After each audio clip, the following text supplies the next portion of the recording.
family against family member and neighbor against neighbor. All these things that we seeing right here in the world, these things are spiritual. These things are just manifesting from what's actually happening and it's happening in the spiritual realm. Anything that's happening in the natural realm, it already was done in the spiritual realm. Okay, so what we see is just the aftermath of what is really going on in the spiritual realm. The spiritual realm, like I always stress, is so real. It's more realer than what we are experiencing here on earth, if that makes sense. That's the best way I can explain it. And spiritual warfare is how you fight in the spirit.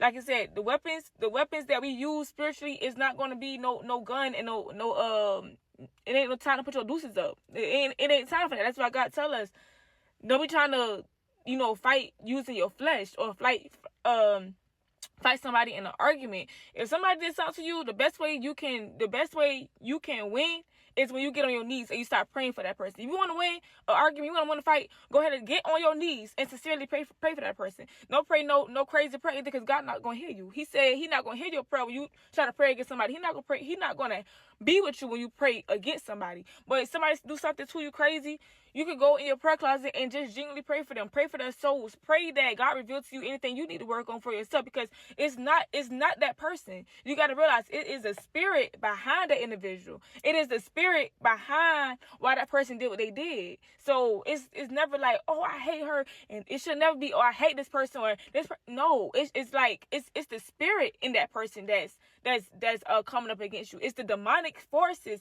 that's using that and influencing that individual. And a lot of people are influenced by demons and they don't even realize it. A lot of people are under demonic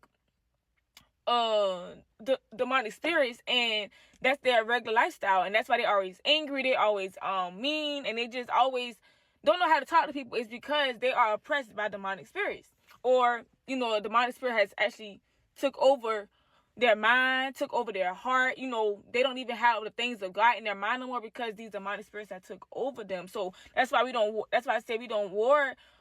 We don't fight against flesh and blood. We don't fight against this physical realm. If you want to fight, go ahead and use the spiritual weapons. In Ephesians 6, I encourage y'all to read that whole chapter, because it's going to talk about your full armor of God. You got a helmet of salvation, right? You got the helmet of salvation you got to put on. You got a shield of faith that you got to put on. You got the sword of the spirit that you got to put on. You got a belt of truth that you're going to put on. You got a breastplate of righteousness that you're going to put on. And you got a gospel of peace that you're going to put on. I can't get into all that right now in this video, because this video it only let me speak for 10 minutes. But I highly encourage you to go ahead and read Ephesians 6 so you can learn about the helmet of